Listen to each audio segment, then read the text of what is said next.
And he said, the guy said, he went off. He said the Edomites are from the Caucasus Mountains, which are actually from the Mount Seir.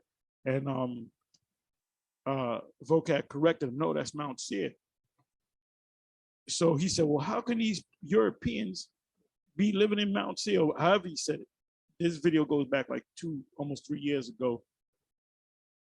But what you got to understand is those nations that are part of what the scholars call the Fertile Crescent, those people scattered to other lands, just like people do that today. People that great, how can I call it? The Europeans that came over to America during the turn of the century, it wasn't because the president sat down and said, you know what, let's America's so great and we're so free, let's let these other nations come in so they can taste our freedom. No, they allowed them to come over here. They were the Mexicans of that time. They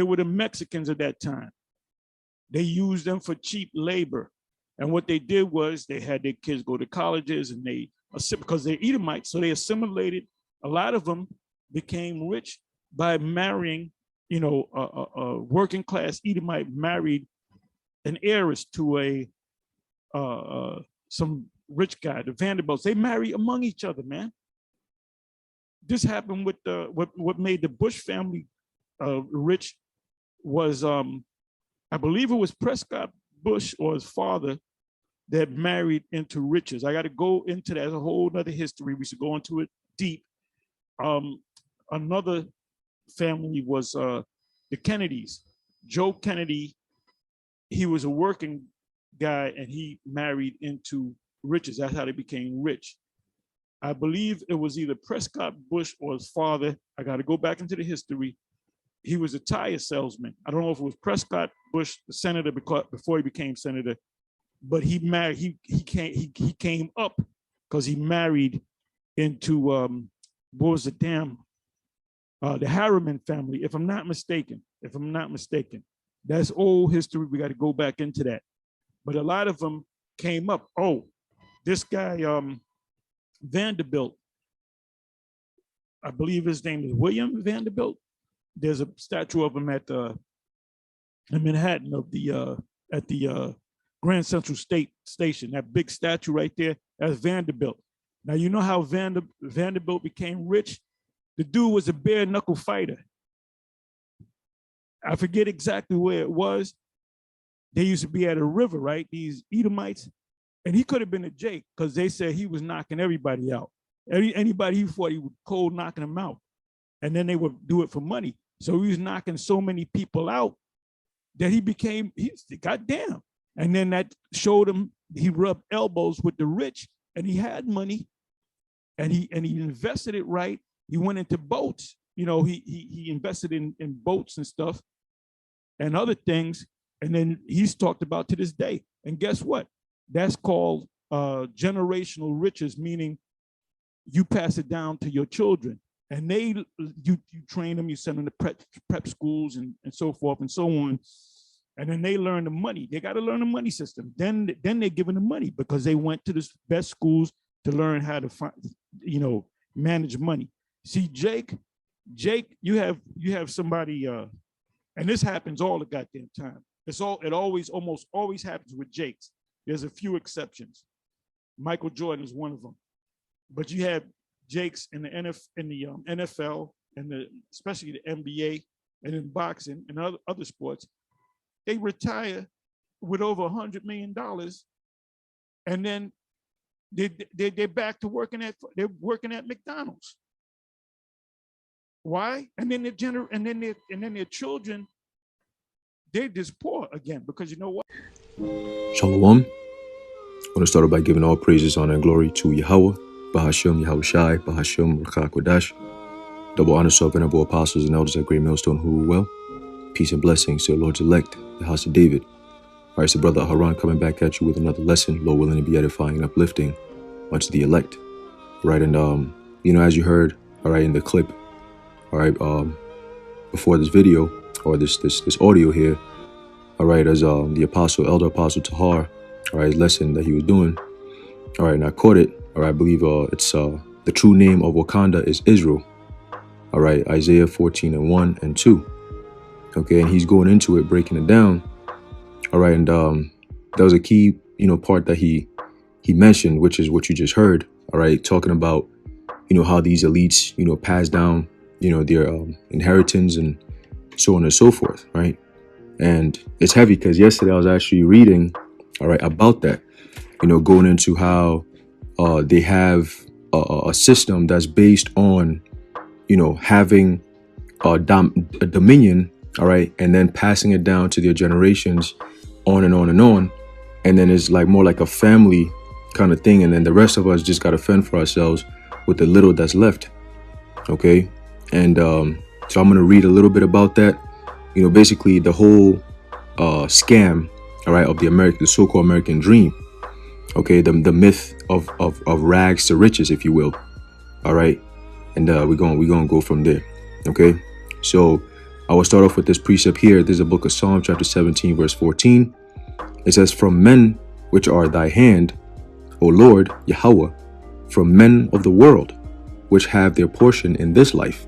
All right, and that's talking about Esau, Edom, because really Esau, Edom, and those who join hand in hand with Esau, Edom, because they're the ones, all right, that have their portion in this life. All right, meaning what? The blessings, okay, the best type of living, okay, ultimately the power, okay, that's their portion in this life. And whose belly thou fillest with thy hid treasure, okay, which is what? The riches. All right, the riches. It says they are full of children and leave the rest of their substance to their babes. Okay, so what do? They always pass down. It's called generational wealth.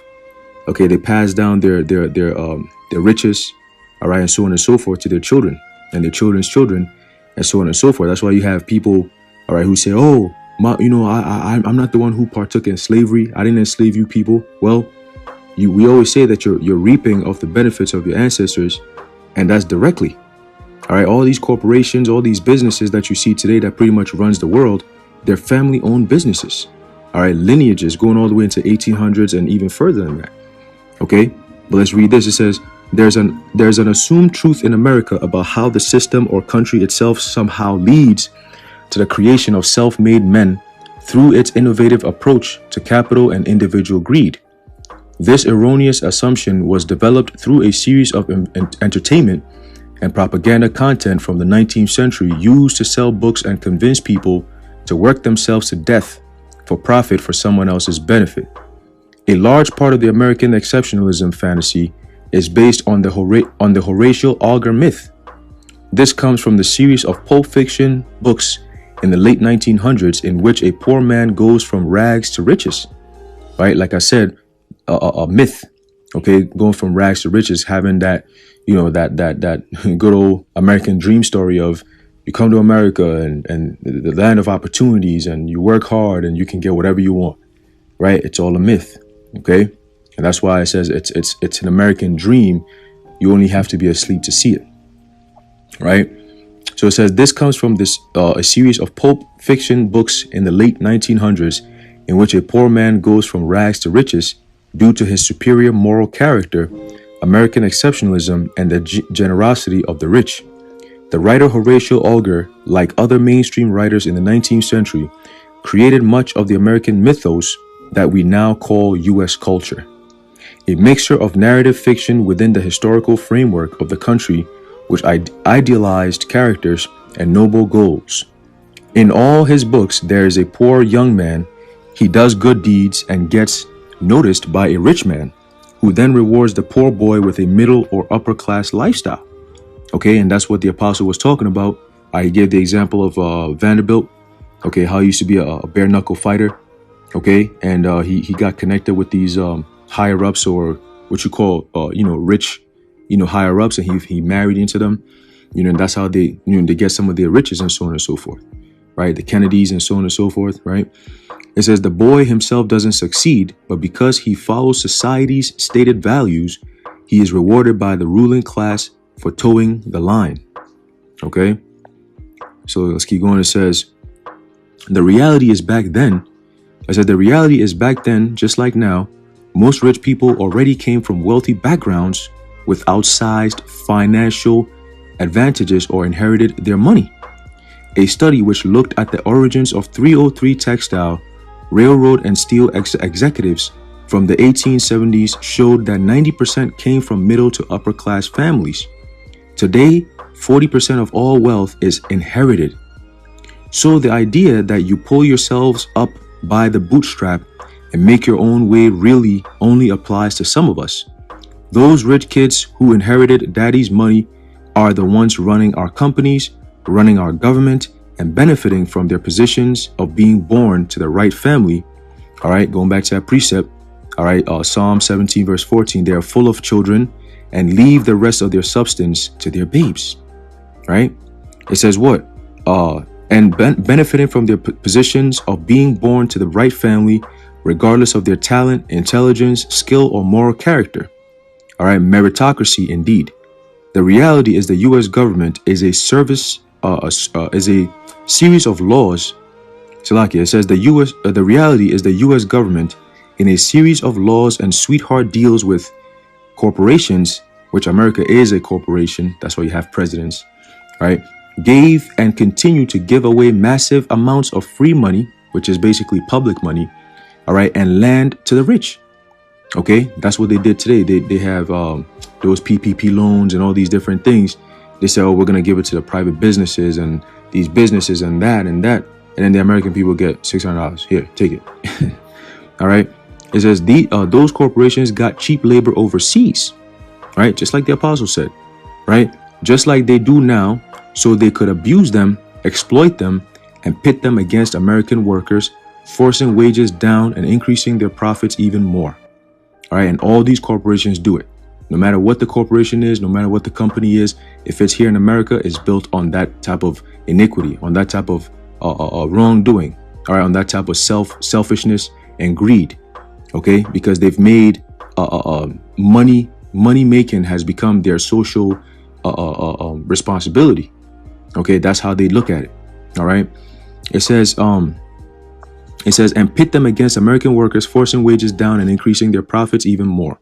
For example, the Central Pacific Railroad bribed our government to get 9 million acres of free land while paying a construction company that they owned almost 100% more than the work actually cost.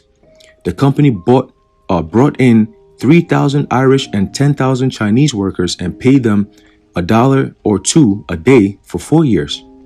Workers died by the hundreds in brutal conditions while being subject to Indian attacks. Are you starting to get it now? It has always been this way by design in the United States. All right.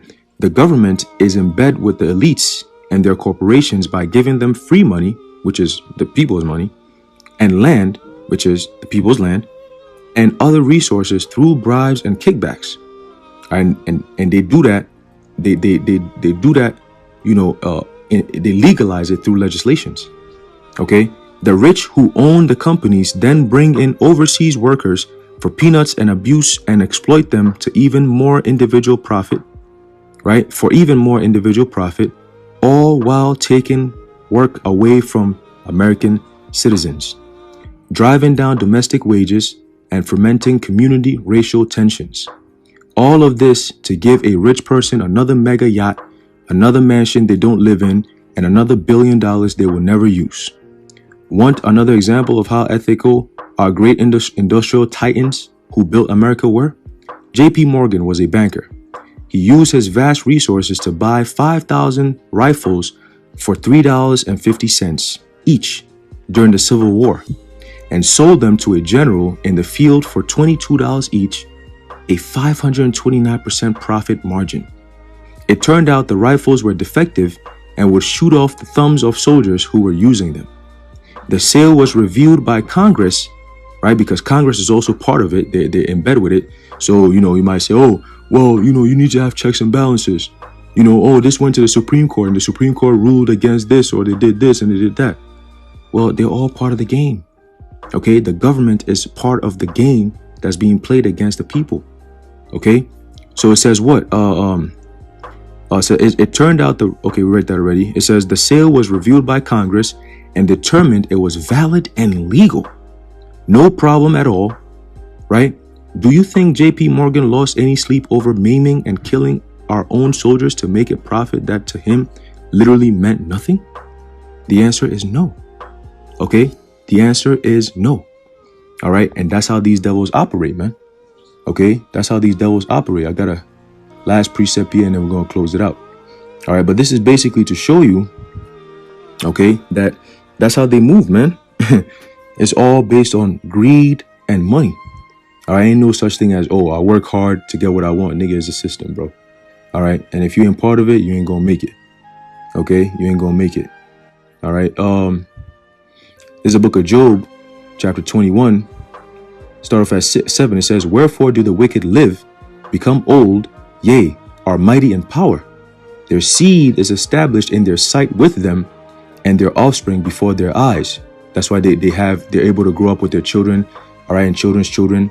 But you look at Jake, all right, a lot of Jake, they don't know who their parents are. They don't know who their father is. All right, a lot of people grew up without their father in their house. All right, but these devils get to have a whole family and pass down generations and so on and so forth. All right. It said their houses are safe from fear, right? Neither is the rod of the Most High upon them. Their bull gendereth and faileth not. Their cow calveth and casteth not her calf. They send forth their little ones like a flock, and their children dance. They take the timbrel and harp and rejoice at the sound of the organ. They spend their days in wealth, and in a moment go down to the grave. Therefore they say unto the Most High, depart from us, for we desire not the knowledge of thy ways. All right, and that's Esau Edom right there. Okay, that's Esau Edom, man. That's why they live a very ungodly life. That's why in order for you to be rich in this society, you have to sell out. Okay, you have to sell out. You're not going to go about it the right way. You have to sell out because this is the kingdom of the wicked. Okay, and if you want to be part of that kingdom, you have to be partaking in the ways of the wicked. All right. So I just wanted to bring that out, through the spirit. All right. Lord willing, you've been edified. I want to give all praises, honor, and glory to Yahweh, Bahashem, Yahushai, Bahashem, Ruach HaKodesh, the Wadi Habashim Yahushai. Until next time, Shalom.